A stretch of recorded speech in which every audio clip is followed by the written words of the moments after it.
And you please, for the viewers. Yeah. How do you identify a pick-me? The way they identify a pick-me is a girl that's doing things just to be seen by a man. Mm-hmm. That is not how I move. But when I see a man that I want and that I know wants me, I'm doing everything to make sure you're seeing who I genuinely am. You're seeing the beautiful traits of me. I'm putting these things on display. I'm letting you know I could do this, I could do that. How can I help?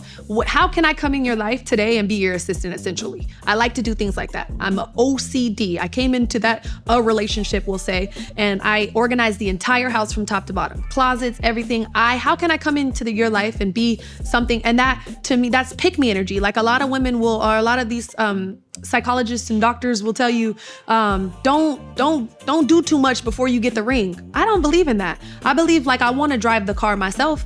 I want to drive the car. I want to see how it works off-road. I want to see all the flaws before I make a decision in marrying somebody. You can't do that if you're putting your guard. I'm not cooking for him until he's my husband. That's goofy. I'm going to cook for you. And that's a whole running joke because of the cooking thing, but I can cook. And that, my brothers and sisters, is Christina Mackey. And who is she? Well, she's the ex-girlfriend of the rapper Rick Ross. We all know who Rick Ross is, right? They dated for 9 months and lived together for 6 months. Her words. So she came on Cam Newton's show, and it was like a 2-hour conversation. That was a segment that caught my attention. And in today's episode, we are gonna go over that segment because there are a few things that she said that caught my attention, and I want to share with you guys, and then give my own personal thoughts on it. Shout out to our brother Draymond for sending to this clip. Okay, let's get to it.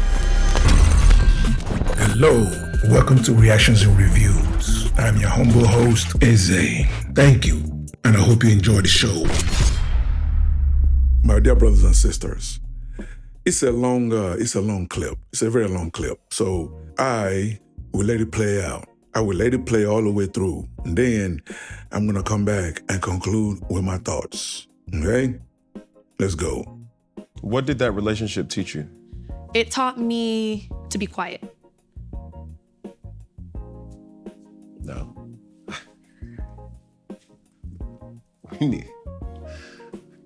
Explain.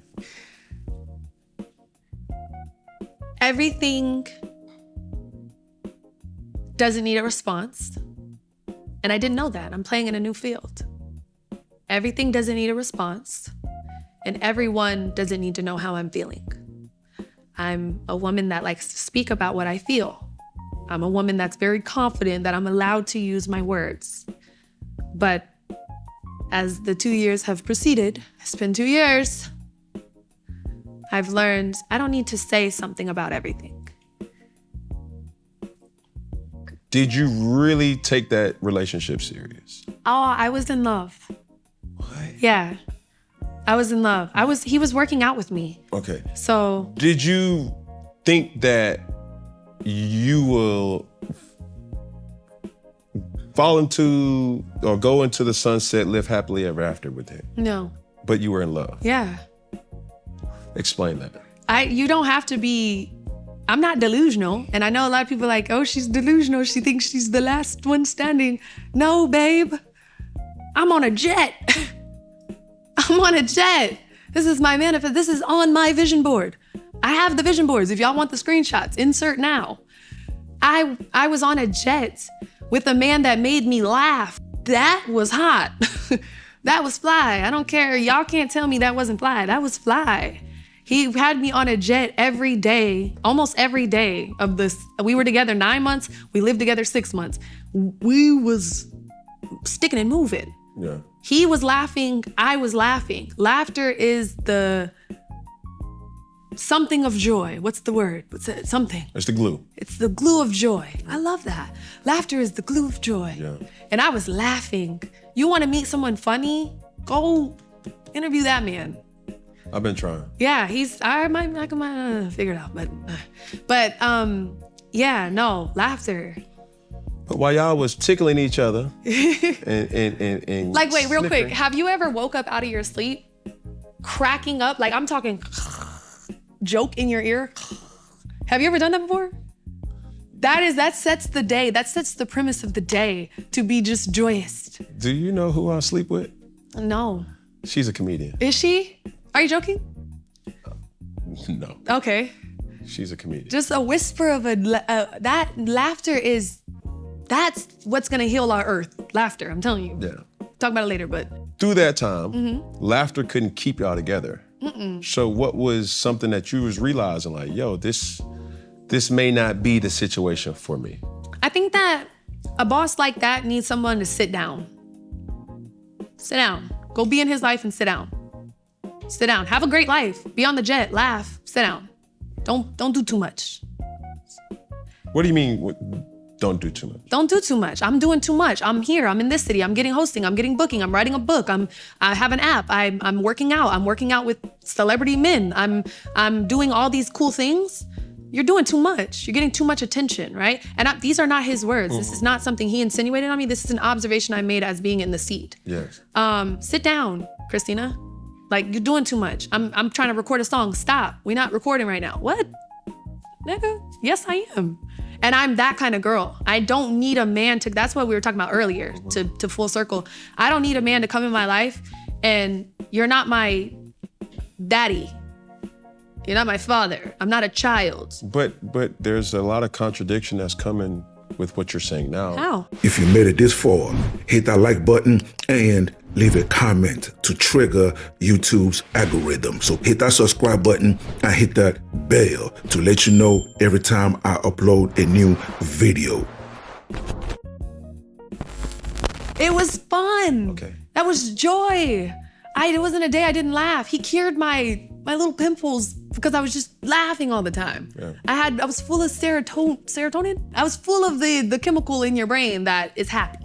Yeah. I was absolutely happy. I didn't experience too many down days. It's just sitting there, you're thinking like, hey, I've been having fun for 6 months now. I need to get back to my routine. I'm waking up 5 a.m. You know my routine. 5 a.m., I'm in the gym. I'm doing that. I'm shipping orders. I'm doing these things. I need to get back to me. I need to spend some time with me. Yeah. But when you're dating a man that successful, he kind of needs you to just be about him. Which is true. Which is true. And it's okay. I think that's beautiful. I think you've earned the right to do that. Yeah. When you have that kind of money, you get to dictate your environment. But being in a relationship where you have acknowledged that you were in love, you don't think a conversation needed to be happen to say, babe, like, or whatever you guys' verbiage was, like, hey, this is who I am. I've catered and I'm willing to cater to you, but I need to be moving and grooving in my own sense too, because this is what makes me happy. I think that was said lightly, and from that point, he posted Mackie Body every single day. Mm-hmm. Every day that he would post his brand, he would post Mackie Body. And I thought that was fly, but that's not enough for me though. Like, I'm thinking, I want to park my jet next to your jet. And it's not because you bought the jet, it's because I bought the jet. Mm-hmm. It's because I did the movies. Since breaking up with him, since like living on my own in Miami, thank you God for bringing me to him. Like I would have never lived in Miami. Yeah. Thank you God. But since then, I've wrote an entire book. Vincent Herbert is on my team. Jasmine Rose is my manager. Like, since then, I'm a woman that has goals and a destiny and a journey, and I have a $1 billion business idea. I have $1 million plan for this year. Like, we are en route to doing what we set out to do, right? And I think that couldn't have been possible by me just like laying up with you and supporting you and at your show. I need you at my show too. I want that though. I want to be a man's support system in his love, but I also need to know, Wednesday, Friday, Saturday, Christina's locked in. She's locked in, so I'm not gonna, I'm gonna go do my own thing. And that's really a time for you to go do your dirt, because those type of men are dirty, like in a sense of who they're dealing with, not dirty as in filth, dirty in a sense of you're sneaky. And when you have a lot of money, you believe that you can. Is it dirty, or that's just their lifestyle? When you have a lot of money, you believe that you can have anything you want. You don't really take into consideration how you're hurting or how you're helping or how you're not helping or how you're damaging someone else. I believe a person should not be delusional of the real request that they're asking for. That's not a clear answer for me. That is a clear answer. You're dating a rapper. He raps about money, cars, clothes. So for you to think that a person who was already or previously successful for you to come into his life and all that, and the latter part of what we just mentioned will halt, is delusion. A lot of them are career women, and whether they want to admit it or not admit it, it forces them to be a little bit gold digger. And what do I mean by that? Well, what I mean by that is they are only willing to date men that's on their level or that has way more money than them because of, quote unquote, a certain lifestyle that they have built for themselves. You understand what I'm saying? Now, you heard her. You heard what she said, what Rick brought to her life. Now, I could be wrong. At the beginning of the show, at the beginning of this episode, you heard her say why she's a pick-me. You know, she's supportive, she cooks, she's blah this, blah, blah, blah, blah, blah. I call all that bullshit. That's word salad. I don't believe it, because if she was truly what she claimed to be, she would still be with Rick Ross. She even said it. You know what I'm saying? She even said it. She's not learning to be quiet. Her words. She's not learning to be quiet. Meaning, when she was dating Rick Ross, she was a boss babe. She didn't know how to be quiet, right? Because she said it. She learned how to be quiet. So meaning she was argumentative and she was very combative with Rick Ross. Now, mix that in with her being a boss babe. She was also in competition with Rick Ross. She said it. She wants to have her own jet, just like he has a jet. She want to buy her own jet.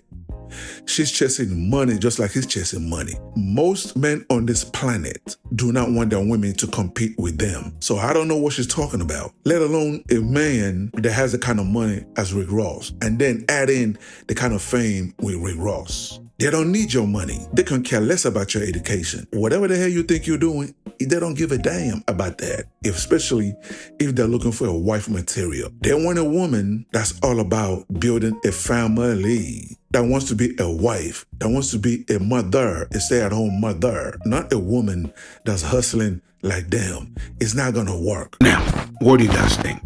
Do you agree or do you disagree? Either way, leave your comments below so we can start this conversation. Until the next video, stay safe in the streets. Later. That will wrap it up for today's episode. And thank you for joining me. So please, leave a comment below. If you agree, if you disagree, it doesn't matter. Leave the comment below. And also, you tell me what you want me to cover. You tell me what you want me to discuss and what you want me to react to, okay? And that's it, ladies and gentlemen. Thank you so much for joining me, and I'll see you on the next episode. Please don't forget to subscribe. Let's rebuild the Black nuclear family. It is needed, okay? God bless.